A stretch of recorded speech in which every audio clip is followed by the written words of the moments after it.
예수님은 공생의 초기부터 예수님을 적대하는 바리새파 서기관 사람들, 사두개인들과 율법 논쟁, 믿음에 대한 여러 논쟁을 벌이시다가 드디어 이제 예루살렘에 들어가시기 전에 들어가신 다음에 마지막 절정에 이른 논쟁을 행하십니다. 마태복음 23장 13절부터 보시면은 7번이나 반복되어 나오는 표현이 화 있을진저라는 표현입니다.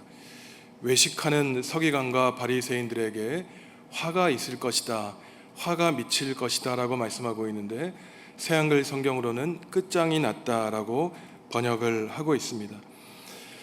오늘 말씀에서 예수님이 그토록 서기관과 바리새인들에게 화가 있을 것이다 라고 말씀하신 이유는 그들은 사람들에게 종교 지도자로 자처하고 인정을 받으려고 존경받으려고 하고 있지만 그들의 마음속 본질에는 하나님이 계신 것이 아니라 사람에 대한 인정이 깊이 뿌리 박혀 있기 때문입니다.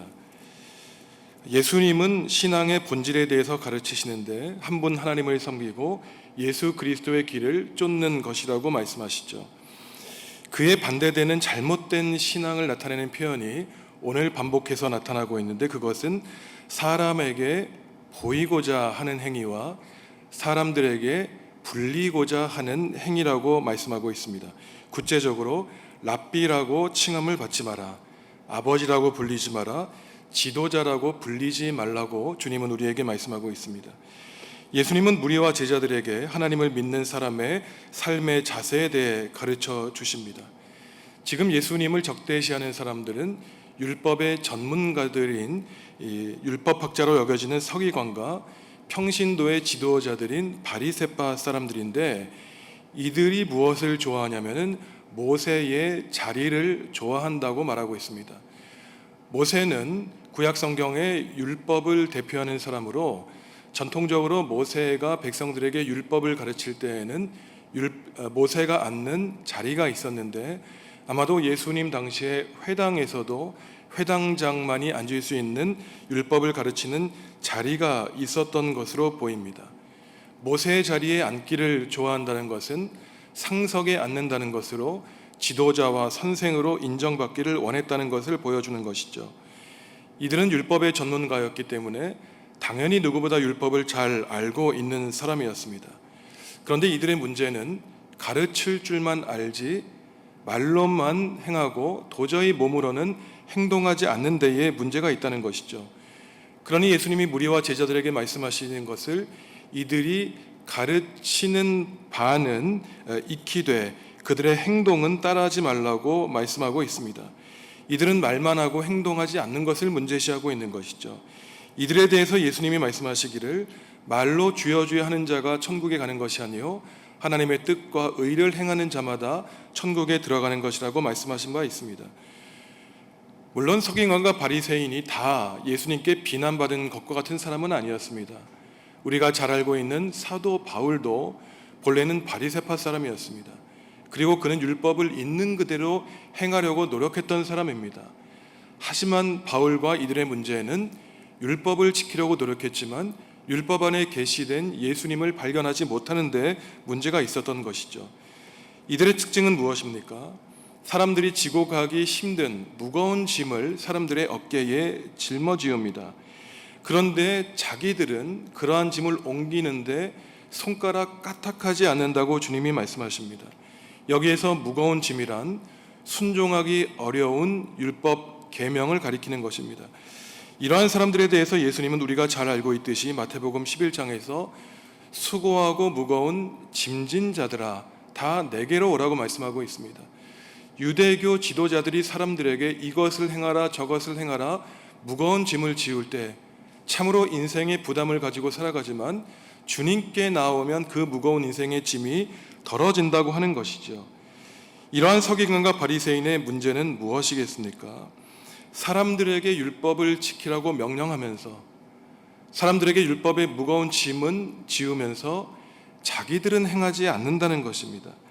그들은 누구보다 율법은 알고 있었지만 행하지는 않았죠.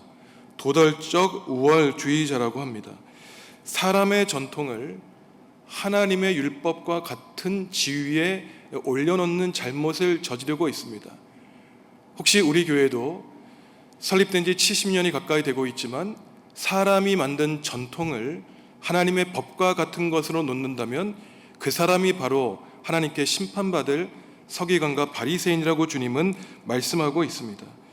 오늘날 이러한 서기관과 바리새파 사람의 종교는 예수님을 알고 예수님에 대한 지식은 많지만 삶에서는 예수님의 삶과는 완전히 반대되는 삶을 살아가고 있는 사람인 것이죠. 자기는 기도하지 않으면서 기도하라고 하고, 자기는 말씀을 읽지 않으면서 말씀을 읽으라고 하고, 자기는 사랑하고 섬기지 않으면서 섬김을 받고 사랑을 받으려고 하는 사람이 바로 오늘날 주님께 꾸지람 받는 바리새인과 서기관이라고 말할 수 있습니다. 이들이 율법을 지킬 때에는 분명한 목적과 의도가 있죠. 물론 마음속으로는 하나님을 사랑하는 마음도 있겠지만 그들이 사람들에게 숨겨야만 되는 그러한 율법을 지켜야 되는 목적과 의도는 사람에게 좋게 보이기 위해서입니다. 하나님께 순종하고 하나님께 인정받기 위해 율법을 지키는 것이 아니라 사람들에게 좋게 보여 인정받기 위해 지키는 것이죠. 그들의 이러한 모습을 예수님은 구체적으로 묘사하고 있는데, 율법을 담은 경문, 이 경문은 유대인들이 가죽 상자에 꺼멓게 만들어서 이마에 단 상자였는데, 이 경문을 크게 만들고 이 경문을 이마와 손목에 매달 때에 이 끈을 크게 만들어 사람들에게 좋게 보이려고 했다는 것입니다. 그리고 옷을, 자기는 종교인이라고 하는 이 표징인 옷을 길게 하여서 멀리서도 자기가 누구인지 알아보게 했다는 것이죠. 이 경문과 옷술은 하나님의 말씀을 늘 가까이 하여 하나님의 뜻대로 살고자 하는 의지를 드러내는 것이지만 나중에는 자신의 지위를 드러내는 수단으로 변질되었던 것입니다. 결국 우리가 하나님께 나와 기도할 때, 하나님 지금 이 시간 성령님으로 저를 만나 주십시오, 하나님과의 1:1의 관계에 관심이 있는 것이 아니라 나의 외적인 행위와 사람들에게 인정받고자 하는 데에 그 마음의 근원이 있다면 그것이 바로 우리 마음속에 있는 바리새파와 서기관의 후회된 증거라고 말할 수 있습니다. 또한 이들의 허례허식은 어디서 나타납니까? 잔치집과 회당과 시장에서 나타난다고 하고 있습니다. 이들은 잔치집과 시장에 가서 늘 사람들에게 존경을 받았기 때문에 상석을 요구했다는 것이죠. 하지만 잔치집과 회당에서만 상석을 요구한 것이 아니라 회당에서도 높은 종교적인 지위를 요구했다는 것입니다. 우리가 잔치집과 회당으로 대표되는 일상생활과 회당으로 대표되는 이 교회 안에서 상석을 요구받을 때 어떠한 문제가 생기게 될까요? 하나님에 대한 사랑보다 사람들을 부리는 권력에 취하게 된다는 것입니다. 차라리 이럴 때에는 자리를 갖지 않는 것이 낫죠. 하나님과 이웃을 사랑하지 않는 사람이 회당에서, 교회에서 직분을 갖게 될 때 그 하나님이 주인이 되지 않고 자기가 주인 노릇을 하게 될 것은 뻔한 이치입니다. 오늘날 예수님에게 꾸지람을 받는 서기관과 바리새인은 과연 우리 주변에 없겠습니까? 자기는 행하지 않으면서 다른 사람에게 행위를 요구하는 사람이 서기관과 바리새인입니다. 마음은 없지만 겉은 화려하고 신앙적으로 경건하게 꾸며내는 외식과 거칠게 하는 신앙생활을 하는 사람이죠. 마음은 하나님께 없는데 겉으로는 경건한 척을 해야 되니 이러할 때 어떠한 문제가 발생하겠습니까? 신앙이, 기도와 말씀이 인격화되지 않는 것이죠. 껍데기에 행위만 남고 우리 내면에 기쁨과 즐거움과 감격과 감사가 없게 됩니다. 그러니 매주일 예배당에 나와서 하나님께 예배하며 수요일마다 새벽마다 하나님께 나와 기도하는 것이 기쁘고 감사한 것이 아니라 신앙생활이 무거운 짐이 됩니다. 지치게 되죠. 짜증이 나게 돼요. 나오고 싶지 않지만 지금까지 해왔으니 내가 오늘 나오지 않으면 무슨 문제가 발생하지 않을까, 늘 찜찜한 신앙생활을 하게 되는 것입니다. 내 주장과 목소리가 커지고 겸손의 미덕은 사라지고 교만하고 오만하게 되는 것이죠. 하나님이 아닌 사람에게 인정받고 칭함을 받으려고 하니 이 세상을 살아가며 하나님의 뜻을 드러내는 것이 아니라 자기의 뜻을 관철하게 되는 것입니다. 하나님을 사랑하지 않은 채 사람들에게 인정을 받으려고 하니 신앙생활이 참으로 고단한 것이죠. 행위로 신앙생활을 하니 신앙생활을 하면 할수록 우리의 마음이 공허해지는 것입니다. 모습을 보이고자 하고 하나님이 우리의 마음 가운데 없기 때문인 것이죠. 성령님이 주시는 내적인 기쁨과 만족함과 충만함이 자리를 잡아야 되는 것이죠. 그러면서 예수님은 서기관과 바리새파 사람들이 오류를 범했지만 우리에게 지금 말씀하시는 것은 그들이 경문과 옷수를 가지고 보이려고 하지 말듯이 우리는 랍비와 아버지와 지도자로 불림을 받기를 바라지 말라고 하십니다. 왜냐하면 이 땅에는 선생 지도자는 오직 하나님과 예수님 한 분뿐이기 때문이라고 주님은 말씀하고 있는 것이죠. 아버지라고 불리지 말라고 할 때 이 아버지는 육적인 아버지를 가리키는 것이 아니라 회당에서 율법의 지도자, 권위자, 선생을 존경스럽게 표현하는 것입니다. 아버지와 랍비와 지도자라고 하는 이러한 표징이 삶과 교회 안에서 일반인들과 구별시키는 표징이 아니라는 것입니다. 단지 그것은 하나님 나라와 교회를 위해서 섬기기 위한 직분이지 따로 구별되어서 존경받고 인정받고자 하는 그러한 지위가 아니라는 것이죠. 하나님을 사랑하고 하나님을 경외하지 않은 채 우리가 만약에 자리와 직함과 명예 때문에 신앙생활을 한다면 오히려 그러한 직함이 우리의 인생에 큰 해가 될 것이라고 주님은 경고하고 있는 것입니다. 교회도 여러 직함과 직분이 있죠. 목사, 장로, 권사, 집사입니다. 오늘 예수님이 저에게 또한 우리 성도 여러분에게 무엇이라고 말씀하고 계실까요? 혹시 그 직함 때문에 잔치집이나 시장이나 장례식장이나 예배당에서 높은 자리를 얻고 사람들에게 인사를 받기를 원하기 위한 동기가 있는 것은 아닌가 지금 우리에게 묻고 계십니다. 선생이라고 불려서 가르치기를 원하지만 가르침을 받기 전에 먼저 하나님께 진리의 말씀을 공부하고 있는가, 하나님의 말씀을 꿀송이처럼 달게 먹고 있는가 우리에게 묻고 계신 것이죠. 그러시면서 오늘 마지막으로 예수님은 세상 사람들이 랍비와 아버지와 지도자라고 부리는 직함이 있지만 하나님이 가장 중요시 여기시고 주님이 가장 높이시고 인정하시는 직분에 대해서 말씀하고 있습니다. 참된 권위와 위대함과 지도력에 대해서 말씀하시는데 진정 높은 리더십, 지도력은 섬기는 사람이라고 말씀하고 있죠. 자기를 높이는 사람은 낮아질 것이요 자기를 낮추는 사람은 높아질 것이라고 말씀하고 있습니다. 하나님이 바라시고 예수님이 바라시는 유일한 지위가 있다면 그것은 섬기는 직분이라고 주님은 말씀하고 있습니다. 누가 더 크고 위대한가? 누가 참된 지도자인가? 누가 하나님과 주님께 사용될 수 있는가라고 하는 유일한 척도는 그 사람이 묵묵히 조용히 겸손히 하나님과 성도들을 위하여 섬길 수 있는 지도자라는 것입니다. 성도 여러분 잘 생각해 보십시오.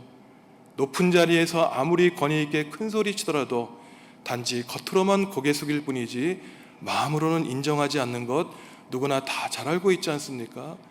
반대로 낮은 자리에서 보잘것없어 보이지만 참으로 고개 숙이고 겸손히 묵묵히 섬기는 사람들, 세상 사람들이 인정하는 것 같지 않지만 하나님이 인정해 주시고 주님이 높여 주십니다. 성도 여러분, 주님의 제자가 되시기 바랍니다. 사람들에게 보이려고 하는 것, 사람들에게 불리는 데에 관심 갖지 마시고 행하라고 말하기 전에 먼저 순종하시고 사람들에게 보이기 전에 하나님께 보이시기 바라고 사람들에게 이러한 사람이다 저러한 사람이라고 불리기 전에 주님께 칭찬받는 종으로 불리시기 바랍니다. 오늘 하루도 내 마음속에 예수 그리스도의 종의 모습이 많이 있는지, 사람들에게 인정받고 칭찬받으려고 하는 율법학자와 바리새파의 모습이 더 많이 드러나고 있는지 기도 가운데 나 자신을 바르게 성찰하여 오늘도 내일도 더욱 겸손히 우리를 선한 길로 인도하시는 예수 그리스도의 제자로 살아가시는 우리 중앙교회의 자랑스러운 성도 되시기를 주님의 이름으로 간절히 기원합니다.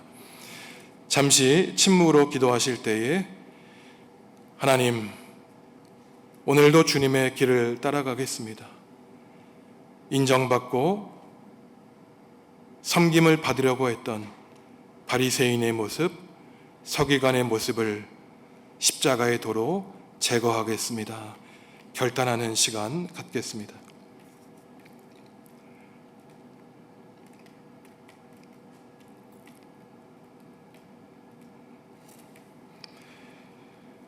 하나님, 오늘 아침에도 우리에게 진리의 말씀 들려주시고 주님이 바라시는 제자의 모습에 대해 생각하게 하시니 감사합니다.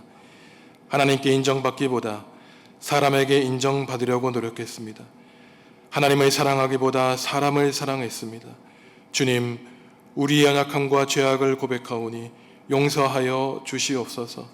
하나님의 자녀 예수 그리스도의 제자로 살아가겠습니다. 주님의 일꾼으로 살겠습니다. 진리의 영을 부어주시고 우리에게 나아갈 바를 밝히 보여 주시옵소서.